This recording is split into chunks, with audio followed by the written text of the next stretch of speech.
All right, welcome to the show, Betty Martin. Thank you. Thank you. Yeah, I'm glad you're here. Thanks for coming. Sure. So, Betty, tell us a little bit about what you do, just to intro you to the listener. Sure. I'm a grandma. I raised 3 kids. I was a chiropractor for about 30 years. And in my mid-40s, after divorce, I became curious about who I as an erotic being. I knew how to have sex, but I knew there was more to it. And I knew there was more to me. And I took some women's workshops at that time with the Body Electric School.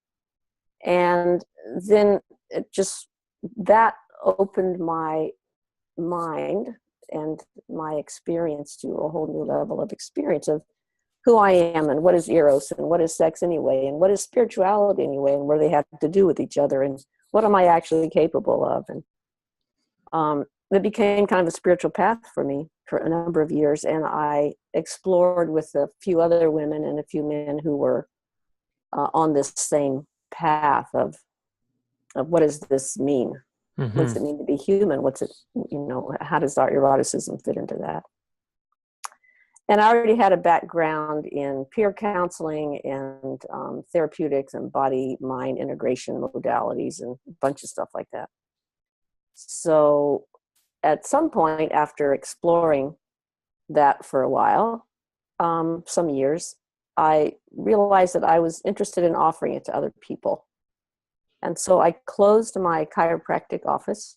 Wow. And I opened up a different office. Different kind of practice. Different kind of practice. Uh-huh. And began offering coaching for people around sexuality and the self-awareness of their own eroticism. And I've been doing that for about 15 years, and it is very fun and it's very interesting, as you can imagine. Yeah. People walk through the door with every imaginable idea of who they are and how it works and what they want and why doesn't it work and that sort of thing. Yeah. And so it's just been a fascinating bunch of years. Yeah. Totally. So your kids are now grown and they have kids. That's why you said. Yeah. Yeah. Okay. Yeah. Cool. And what do your kids think about what mom does? Are they like, that's weird? Like, are they, like, actually, that's a great question. They're actually very proud of me. Yeah. They were teenagers when I was beginning my own exploring, and they knew that mom was into something weird, but they didn't really want to know too much. And so I didn't tell them things of what they wanted to know. But when they understood that I was helping other people with it, they were quite proud of me. Totally. And they still are. My daughters, when they were in their young teens, they knew that the sex education that they were getting was really that they weren't getting any. And they weren't getting any education, that is. And myself and a couple of my women friends created a sex ed slumber party for the girls. So we had about a dozen girls, all their friends. They invited their friends. And we had an evening where I had bought a big box of lingerie and a bunch of goofy stuff from the Goodwill, and I just brought out there, and the girls got all in costumes and had a lot of fun. And I thought they needed a place to goof around and play with their own identity and who they are and what it feels like to dress up and act sexy. But they needed to do it in a place that was safe, where it wasn't like the high school dance where they'd get themselves in trouble. Totally. Yep. And then they put their questions in a basket, and we drew them out and answered every question that they asked. It was wonderful. We had a great time, and then they had a slumber party. Awesome. And then a couple years later, they wanted to do it again for the next crop of girls, so we did it again. And then when my daughter was in her late 20s, I think it was, she offered something similar to girls who were then in high school, where she offered a support group, talking circle kind of thing for young women for a number of years. So important. Yeah, yeah. Yeah. Why do you think we're just a meta conversation that we'll get into some tactical things that we can help couples and individuals in the bedroom? What's your take on why we're so jammed up sexually as a culture and repressed and Oh acting out? boy, that's a good one. We're basically a mess. I think it's because we are essentially a Puritan culture. We descended, our culture came from the Puritans, which is essentially sex is terrible and dirty and save it for the one you love when you get married. So not only are we not really supposed to be sexual beings, in a certain sense, we're not really supposed to have pleasure. We're not really supposed to have a body. Spirit means something sort of the Yeah, opposite get of out of your body. body, right? Yeah, yeah. And yeah, so on the one hand, our sensory curiosity, the desire to reach out and touch and feel and taste and experience and enjoy the sensations of which we are capable, is a very deep, powerful mammalian need that nothing can replace, particularly the need for touch with other human beings. Touch is not about sex. And we never outgrow that need. So Mm-hmm. on the one hand, we have this impulse to arising within us because we're mammals, which is reach out, do things that are enjoyable, move, express ourselves, touch other people. And then on the other hand, we have this, no, you can't do anything. The You can't rules. do anything, the rules and all of that stuff. And you might think that, okay, well, now I grow up and get married and I'm with this person that I love. And now I'm suddenly supposed to be free of all these shoulds that are stuck in my head. They don't come loose quite that easily. Right. And some of the people of my clients over the years, some of the people who have struggled the most are those people who've grown up in a strict religious household. And I hate to say it because I have friends and relatives who are religious and I respect them, but that's the way it is when it comes to sexuality and pleasure. Yeah. Yeah. Yep. A lot of dogma from the religions about sexuality. Yeah. And even though you say, well, I don't believe that anymore, it's still in your body. Your body still responds as if you Ooh, do. that's a really good point. So like Yeah. you're saying someone Yeah. they have left the church when they were 20 and now they're 40, but they never really like that the rules are still in their body and there's a lot of tension and contraction and whatever. Yeah. Yeah. Yeah. And there's a whole field of body psychotherapy, somatic psychotherapy, that's about, it's not about what we can talk about when we're on the analyst couch. It's about what happens when we move our bodies in certain ways, what happens when we open our rib cage, what happens when we stretch our arms, what happens when we breathe bigger than we normally breathe.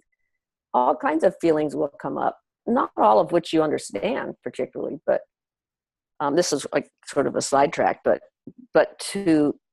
and many people already know this, but our memories, when people say our memories are stored in our bodies and our old fears and shame are stored in our bodies, this is what they're talking about. Yeah. When you move your body in different ways or you touch your body in different ways, the feelings arise. And so, of course, we want to avoid that. So the easiest way to avoid feeling all those icky feelings is to not move, not touch, not ask, not enjoy. Right. Yeah. Stay in my narrow. Yeah. Then I can avoid my shame. Yeah, totally. Yeah. Smart strategy. Yeah.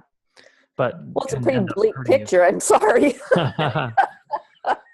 There is, however. Yeah, I see it all the time too. So it's really real. Okay, so there's a little bit of a, we can understand why you, the listener, if you're feeling, locked up around your sexuality, there's probably a good reason for it. What are some of the things that we can begin to do to loosen this up? That's a really good question. Like a first step. First, I want to say, honey, you are not broken. If sex is difficult for you, If relaxing pleasure is difficult for you, there is not a thing in the world wrong with you. Yeah. We all have some stealing, some pleasure, some comfort zone around our pleasure. Everybody, not just you. And it's just a matter of what kinds of pleasure and in what situations and how much pleasure before we hit our ceiling. And every one of us will hit our self-doubt and our shame and our guilt at some point. The question is just, how much pleasure does it take until we hit that? Uh-huh. So the first thing I want to say is, honey, you are not broken. Yeah. We all have this. So how to start experimenting with it? In my work, I deal mostly with touch. I teach people how to touch, and I'm also working these days mostly with other touch therapists and practitioners. But I teach a very simple little process of, you sit down. This is called what I call waking up the hands. And this is on my website. There's a video on the website. Okay. Sit in some place comfortable, lean back, don't lean forward. Take a pillow into your lap, and then just take some random object sitting around you into your lap, a pen or a seashell or a empty coffee cup. And use your hands and feel the thing, and move your hands really slowly. Mm. And feel the edges, feel the bumps, feel the texture, feel the shapes. And the first thing that happens is that you notice what it is. Okay, it's a coffee cup. Check, got it, whatever. But if you stay there a little longer, you'll start to notice a lot of details about the item. Oh, it's curly. It's bumpy here. Oh, it's smooth over here. Mm-hmm.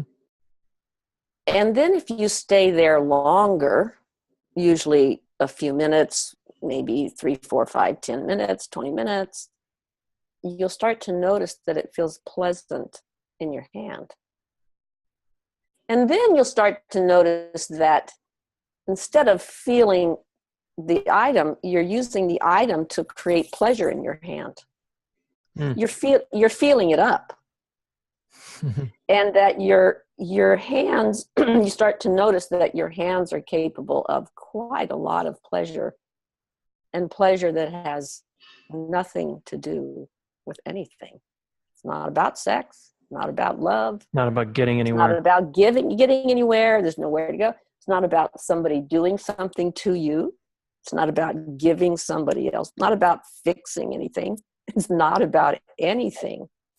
It's just the nerve cells in your hand talking to the pleasure centers in your brain. Hmm. And are those two cells capable of talking to each other? And you'd think it would be really simple. It is simple. You'd think it'd be easy. It's not necessarily easy. People have all kinds of reactions and emotional responses to this part of your brain lighting up, which is pleasure that doesn't have to do with anything at all. Yeah. Yeah. And it's really kind of a kind of a diagnostic on, how do I feel about pleasure?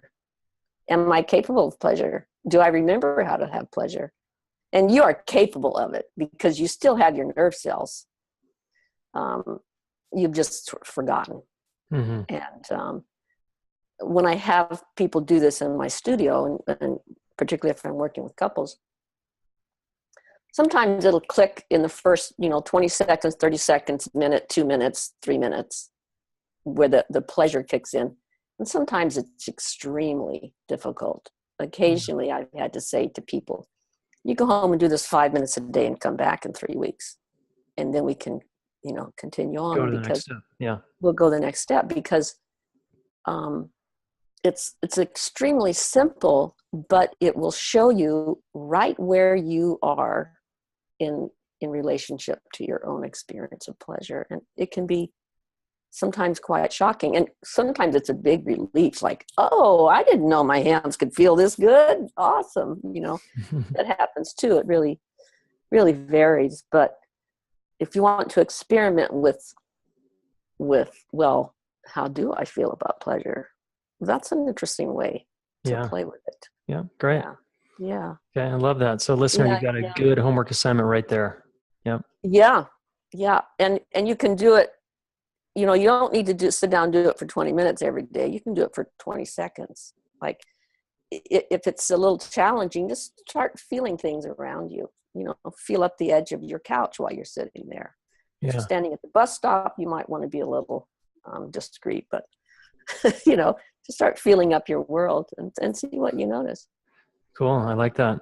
Well, what makes for quality touch? I mean, it seems like you're speaking to it a little bit here, but I'd love to Yeah, get a little deeper there with what, sure. because people are like, you know, they might think they're touching and being touched, but there's got to be a difference between kind of the flat touch versus the Oh, swirl yeah, talk about. absolutely. And I imagine, I certainly have, and I imagine most people have experienced being touched in a way that was less than inspiring. Mm-hmm.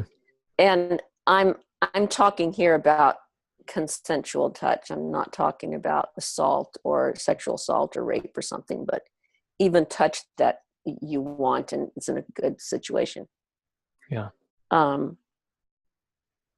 When my hands are on you and they are on a mission to get the job done and to get where I think we're supposed to get to and get the technique right, there's a certain tension that our hands carry. And you can feel it. Your skin can feel it. And you may not be able to say, oh, that's a certain tension, but it just doesn't feel very good. And there's something very interesting that happens when this part that I described where I'm feeling the object, if you can take that same curiosity in your hands when you are touching your partner, say, may I feel your leg, and I'm feeling your leg, and I'm feeling the shape, and I'm feeling the texture. And then what happens is that my hand relaxes because there's nowhere to go. And it's palpable. You can feel the difference. Yeah. And it will always be slower when that happens. When you reach out your hand to touch to feel your partner's body, maybe their arm or their face or play with their hair or something that it's not necessarily sexual. When your hand is there to feel the shape of them, your hand's going to slow down. Because you want to feel it, right? Yes. If you don't slow down, you don't feel it. You just you go right over it. And so your hand will slow down. Your hand will relax. Your hand will start to curve over the shapes instead of be stiff. I can watch the way the partners come into my studio for coaching, and I can watch the way they touch each other's hands, and I can tell you pretty much what their sex is going to be like. Yeah. Because the way you touch each other anywhere else is going to be reflective of how you touch each other in the bedroom as well. Mm-hmm. So the biggest factor in the quality of touch has to do with slowing down. And the other piece that everybody really seems to forget, which is so basic, is that if I'm going to be touching you for you, I need to find out what you want. Because I could be making up all kinds of fancy stuff. But if it's not what you want, what is the point? Yeah, it's not going to feel great. It's not going to land. Yeah. And this is, unfortunately, it's a place where a lot of heterosexual couples get in trouble because as women, we are taught mostly to go along with what's happening and try to make the best of it. Yeah. In a lot of areas of life, but we'll talk about that statement alone has like a lot of weight. I was like, oh, yeah, it's intense. Yeah.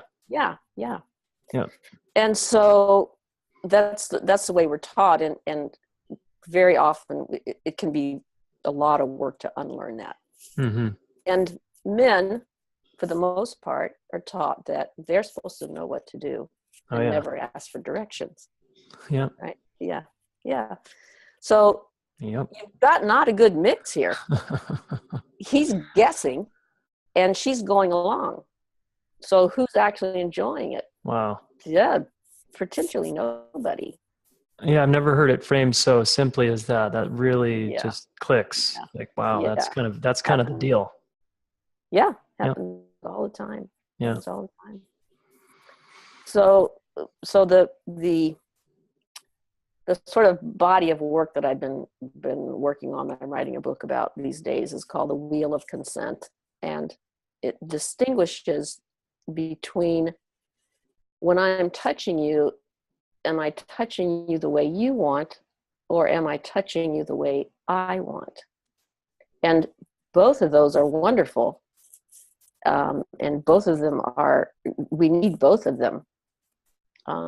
But where it gets really fabulous is when I can tell the difference, and when we have agreed on what the difference is. So I might say, may I feel your legs? And I'm enjoying feeling your legs. Or I might say, in which case it's for me, you're giving me the gift of your body, essentially. Yeah. And as mammals, we love that opportunity to play with other people's bodies, but culturally it's kind of weird. So we don't really quite know what to do with it. So that's one mode. I'm touching you the way I want. Mm-hmm. Or if I'm touching you the way you want, I have to ask a very different question. Now I have to ask you, how would you like me to touch you? Mm-hmm. And I have to wait for your answer and listen to the answer. I can't guess. I mean, I could guess. I might or might not get it wrong. But if I really want to give you the gift of my touch, I need to find out what you would like at this particular moment, which is going to be different than what you might want 5 minutes from now, or what you wanted yesterday. Yep. Which is going to be hard for the guys. Yeah. The distinction between those two turns out to be really rich. Mm-hmm. And if you want to play with it as a couple, just take turns asking each other, how do you want to touch me? How do you want me to touch you? All that stuff's on the website also. It's on YouTube.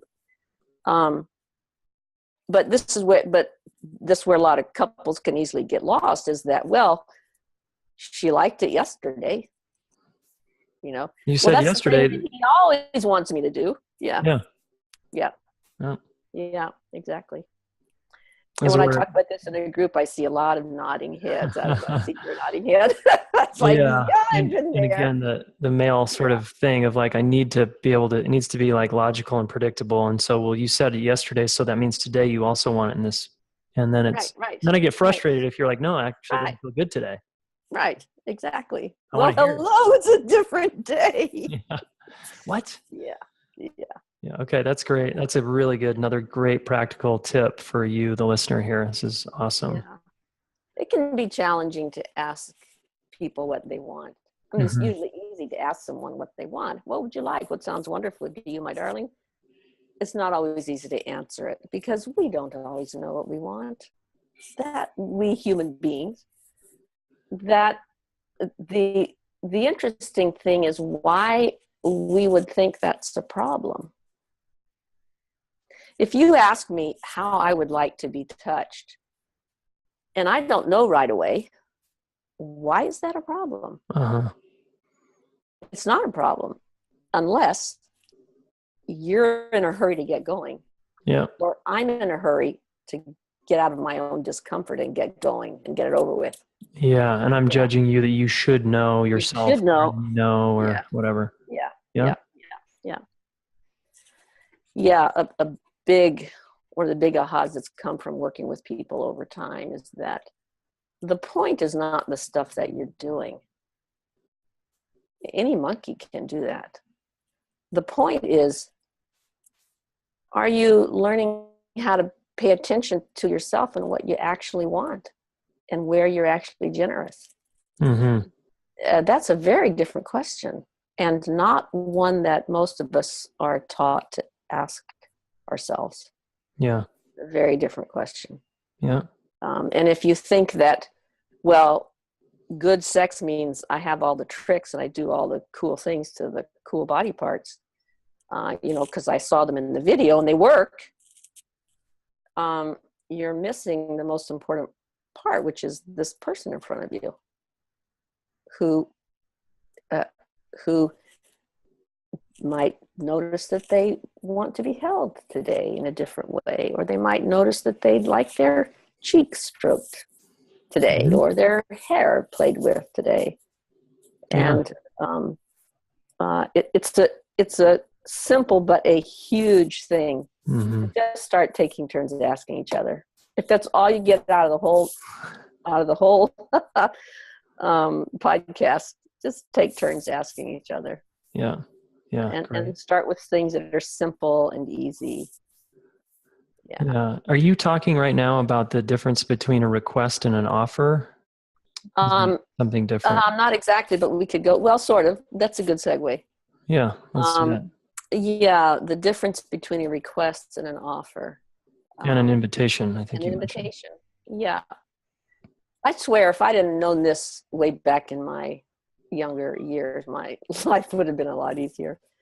A request is these are different kinds of consent, basically. A request is for something that you would like to have that is for your own reasons. It may or may not involve anybody else. It's just something that you want. And there's two ways to make a request. It's basically, will you or may I? That's going to cover pretty much everything. Okay. Will you do this for me, or may I do this to you? So that's a request. And when I make a request, I'm hoping that you will say yes, of course. But I'm also respecting that you may not, or that you may say, well, yeah, I can do this part of it, but not this part of it. Or I can do it for this long, but not this long. You have a limit to what you can say yes to. Of course, and I have to respect that. So if I'm requesting something that you do, or, it's something because it's something that I want, and I'm hoping that you will set aside what you want and go along with what I want temporarily. That's a request. So an offer means I'm offering to set aside what I prefer and go with what you want. So an offer is essentially, would you like, or what would you like? And in order to make an offer, I have to find out what you would like. So an offer is when there's something that I think you might like, and I'm willing to give it to you. Yeah. So it might be, you look tired, honey, tonight. Would you like a foot rub? Or you look like you had a hard day at work. What would you like? What would be helpful for you? So in order to make an offer, I have to find out what you want. Okay. Got it. So that's a request and offer. An invitation, when I'm making a request, I'm hoping that you will set aside what you want, go with what I want. When I'm making an offer, I'm putting aside what I want and going with what you want. But there are some times when I don't really want you to do me a favor. I'm interested in playing with you, but only if you also want to play. So an example would be, a request would be, I'm going to a party on Saturday. My ex is going to be there. Will you come along with me, please, and hold my hand to give me some support? Okay. I'm asking you to do me a favor. An offer would be, there's a party on Saturday night. There's somebody there that you've been wanting to meet. Would you like me to get you in? Okay. I'm offering to do it for you. An invitation would be, I'm going to this party on Saturday night. Would you like to come along? I'm not doing you a favor. You're not doing me a favor. If it's fun, let's do it. Got it. Okay. Yeah. So an invite's kind of this open-ended, I'm just inviting you to come along with me or do something. Yeah. And if I give you an invitation and then I'm disappointed or resentful, it's a pretty good sign to me that it really wasn't an invitation. It wasn't. Right. Exactly. I was going to say, I smuggled in some other kind of expectation or request or. A friend of mine, Marsha Chinsky, called this desire-smuggling. Totally. And requests are vulnerable. That's the way they are. Yeah. I've revealed to you what I'm hoping for. And so if we want to avoid requests, then what do we do instead? We invite. Most times we invite or we make an offer. Yeah. Okay. And all of us have done this. Again, it's not because you're a bad person. It's because you're a person. Yep. And, you know, you want to get your hands on somebody, and so you offer to give them a massage, but it's really not honest. Uh-huh. You know, what you really want is, may I get my hands on you? That's honest. Yeah. You know? Yeah. Correct. Yep. Yeah. Yeah. Some years back, I was in a fairly new relationship. We'd been together just a few months, and we got up in the morning and he said, "Hey, how about a trip to Victoria?" Victoria's a few hours by ferry here from Seattle. It's a lovely little getaway. He said, "How about a trip to Victoria?" And I wasn't that thrilled with the idea of Victoria, but my nice girl Southern upbringing said, you know, never say no, don't ever contradict anyone. So I said, "Oh, that's where they have that British tea and crumpets thing up there. It's really nice." Was that a yes or a no? Who knows? Was, you know, how about a trip to Victoria? Was that a request or an offer? Who knows? But 3 weeks later, we're walking down the street in Victoria, window shopping, which it turns out neither of us likes. So we were talking, and what came out was that he said, "Well, I thought we were here in Victoria because you wanted to be here." I said, no, we're here because you wanted to be here. And it turned out neither of us really gave a flip about being there, and neither of us liked window shopping at all. And it was just fascinating. It was yeah. I mean, it's funny now, but it was very difficult then. Yeah. And it really pointed to me. Oh, I thought it was a request, and he meant it as an offer. Yeah. Wow, this is a big one. I mean, I'm guessing. And I gave this completely non-committal answer that made no sense at all, and he heard that as a yes, please. So, yeah. Yeah, this is really common. So, the listener, you're probably relating to this one because I imagine you've done this, you do this, and this is so important because if we can just kind of eliminate some of the snags if we're a little more direct and we're talking about requests and offers. Yeah. You know? Yeah. Yeah. Great. Yeah. Yeah. And, you know, someone asks you what you would like, and you don't know. There's always times that we don't know. And the key trick here is that it could be that what you want is some more time to think about what you want. And that's a very valid answer. Yeah. Yeah. What would you like, honey? Wow, thank you for asking. You know, I'm not sure. I'm going to think about it a few minutes. Yeah. Or I'll get back to you next week on that. And it's completely fine to ask for more time to think about what you want. How do we ask people for what, like, how do I ask for what I want? You're talking about, I'm guessing this is a little bit of it, right? This difference between request and offer. Yeah. Yeah. Because this is where a lot of people have a hard time in the bedroom, right? Is they get really locked up about they actually have a desire inside, but they feel ashamed of it or embarrassed. Sure. Yeah. Yeah. There are people who teach some very cool ways to bring requests into the bedroom in a fun way. What my approach is a little bit different. Two things. One is that it's much easier to learn outside the bedroom. It's much easier to say, you know, would you rub my feet for 5 minutes, honey? Because there's not the emotional charge or the erotic charge. Once you're in the bedroom and once you're both excited, it becomes much more difficult to change your habit. That's the way your nervous system works. So, so the first part is start to learn outside the bedroom. The other thing that I teach that has become really the central part of my work is a practice for couples or for any two people who want to learn together. It can be really useful for couples to decide to have a practice time or a lab time or an experiment time. Some people like to think of it as, okay, we're going into our sacred temple. Some people like to think of it as, okay, this is our lab day here. Some people like to think of it as a date night.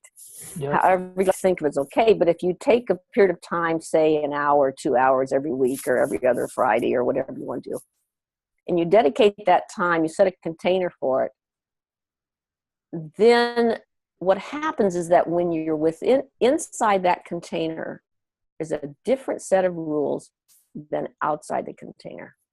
So outside the container in your daily life, the rules are, well, we're going to try to get along, and we're going to try to get to the end of sex, and we're going to try to do it this way because we don't want to make any waves. Those are the rules that we're living by. Yeah. Yeah. Inside the container, the rule is we're going to experiment and see what we find out. That's the rule. Yeah. And the game that you play, or the sort of exercise that you play inside this container, is what I've called a 3-minute game. I learned it a long time ago at a workshop, and I've developed it. But the 3-minute game is extremely simple. It's 2 questions, and you take turns asking each other those 2 questions. And the 2 questions are, how do you want me to touch you for 3 minutes? The other question is, how do you want to touch me for 3 minutes? Extremely simple, but surprisingly challenging and surprisingly deep. You take turns asking each other those 2 questions and be honest about the answers. And if you are yes, go ahead. And if you are no, you negotiate a little bit. But if you are in a relationship, it's much easier to learn that in this container, because you have a different set of expectations. You have a different reason for being there. And the reason is, let's learn something. Yeah. Let's experiment. Let's see what we find out when we go here. Mike. And Thanks. That's a very different set of expectations than people often have when they walk into the bedroom. Yeah. Well, and I just love the inside the container, outside the container. I mean, that's just, again, a simple frame that someone can use to be like, let's treat this as an experiment, as practice, as a co-exploration, as a business as usual. Yeah. Great. Okay. Wow, this is a lot of value here, Betty. I'm really appreciative of all the discussions. It's huge. So, what's a good next step for someone to follow up with you? How does someone find out about you? Where, we'll give you your website, but what's a good starting point when they get to your website or your YouTube videos?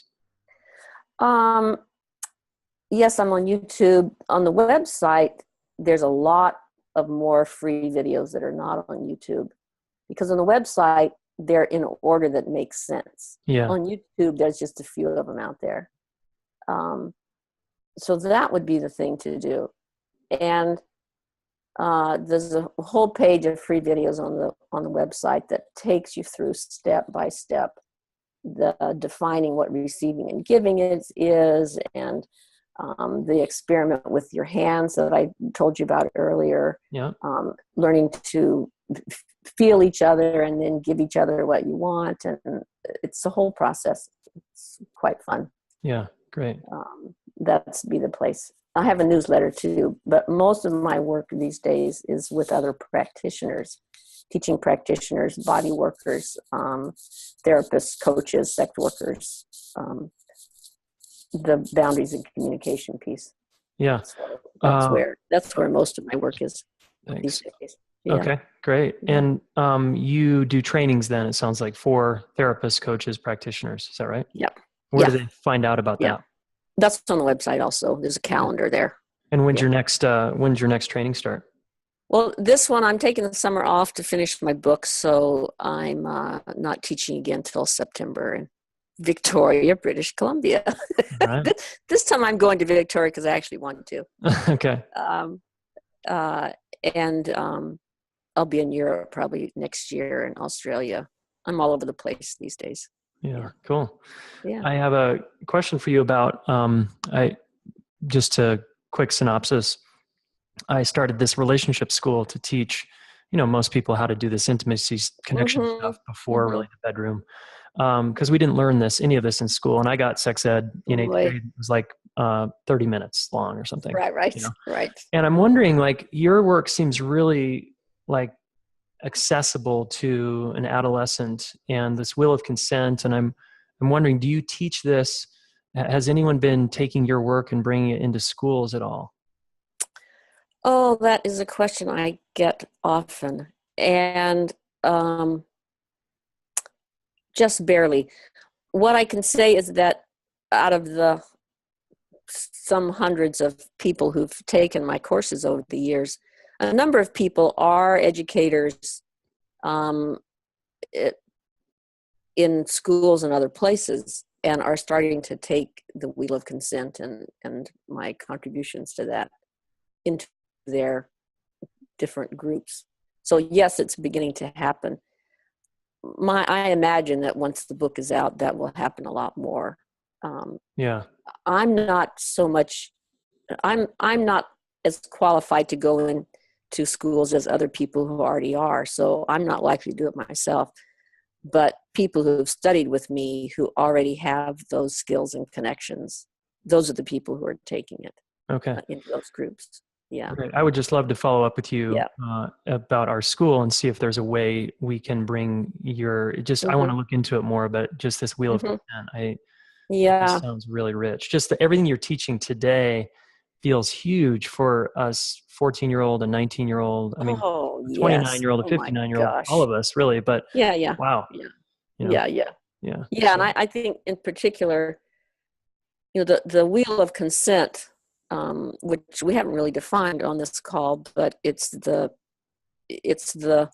4 different modes of I'm doing what you want, or I'm doing what I want, or you're doing what you want, or you're doing what I want. 4 different modes is what the wheel is. And people say, well, what's the wheel of consent? And everybody already knows that you're not supposed to do stuff to people that they don't want. Like, that is not news. And there are people who are doing great jobs of teaching that. The contribution of the wheel of consent is that there's a difference between whether I'm doing it for you or whether I'm doing it for me. And that's really the contribution of the wheel. Yeah. And that, I believe, can be really, really a great thing to teach to young people. I remember learning about being touched in high school, and all the awkward stuff that we go through as adolescents. And if I knew that it was possible to be touched the way I wanted instead of going along what someone else wanted, that would have changed my life. Like, oh my gosh, really? Like, that even exists out there? Yeah. And it's huge. Yeah, it's huge. Yeah. Cool. So thanks so much, and I'll follow up with you when we're ready over here to do that. But that's just thanks for everything you're doing. It's big. You're so welcome, and thanks for what you're doing. It sounds like you're having fun, and it's useful for people. And yeah, totally. Yeah. Great. Okay, cool. BettyMartin.org, right? Yes. Okay. We'll put that in the show notes so everybody has it. And thanks again, Betty. It's been a pleasure. You're so welcome. Yeah. Okay. Take care. Take care. Bye.